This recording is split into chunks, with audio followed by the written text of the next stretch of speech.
好多人都中意揾新嘅打卡點去玩去影相。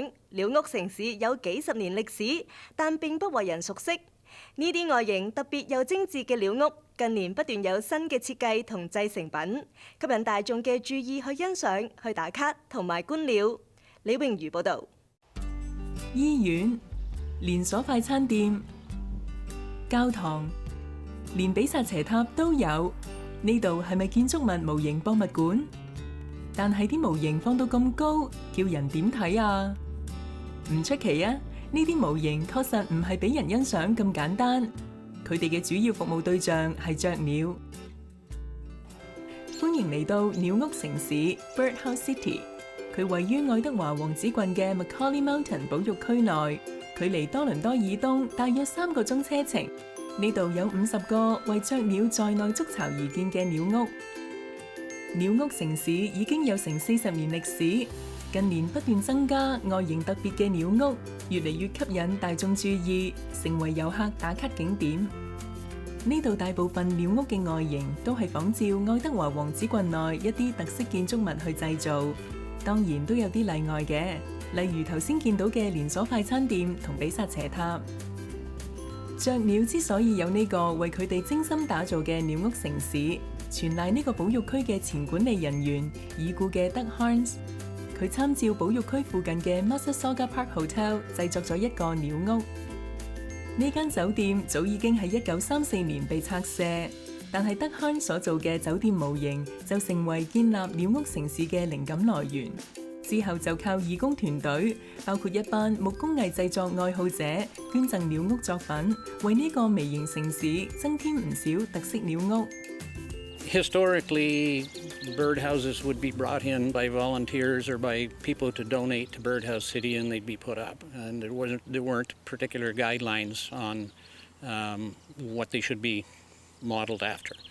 Are fairly specific. The dimensions of the space inside the birdhouse, the size of the hole that allows the bird access, the type of materials that you use, the ventilation and drainage requirements, those sorts of things are fairly well specified.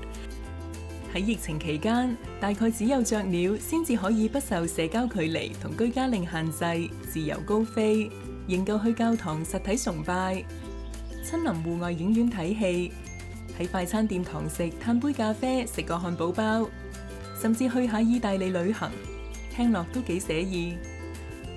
當然，呢啲只係大眾嘅想像，雀仔又點識欣賞人類嘅生活方式呢？保育區嘅工作人員話：呢啲外形特別、吸引人注意嘅鳥屋，其實對於雀鳥嚟講，都只係一個個四方體嘅箱仔。雀鳥選擇入住邊間鳥屋，主要睇下佢哋入唔入到門口。The different birdhouses are slightly different shapes, the holes are slightly different sizes, and the compartments are also slightly different dimensions inside. So that will determine what kind of species prefers each house. So some of the birdhouses are occupied by house wrens that are very common here, probably don't mind having a smaller hole and a smaller compartment.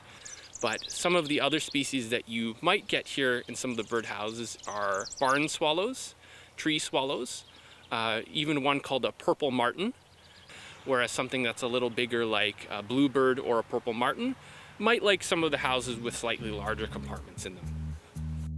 呢度咁多間鳥屋，最密集嘅時候入住率只得50%。多年嚟，經過風雪雨水洗禮同過度使用，好多鳥屋都出現磨損，而且過去5年都未有機會為鳥屋清潔同維修。保育區嘅工作人員同義工團隊喺上年秋季開始，用咗差不多1年嘅時間拆除部分鳥屋進行清理同翻新。呢個教堂模型就係其中一個被翻新嘅鳥屋，亦係愛德華王子郡內一座特色建築物。This birdhouse was built as a model of a church, which in a small village called Mountain View in Prince Edward County. This particular birdhouse is an example of how sometimes our volunteers really put their hearts and souls into the restoration of a church. This was in very poor condition last fall, and you can see the condition it's in now. It's absolutely beautiful. 清理過嘅鳥屋，自然令喺裏面築巢嘅雀仔住得舒適。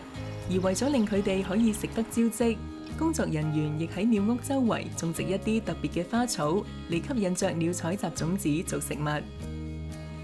除咗參照特色建築物之外，義工團隊所捐贈嘅鳥屋仲有其他特別嘅外形，好似木馬、火車、直升機，亦有由當地原住民群體捐贈，參照佢哋居住房屋所建造嘅鳥屋。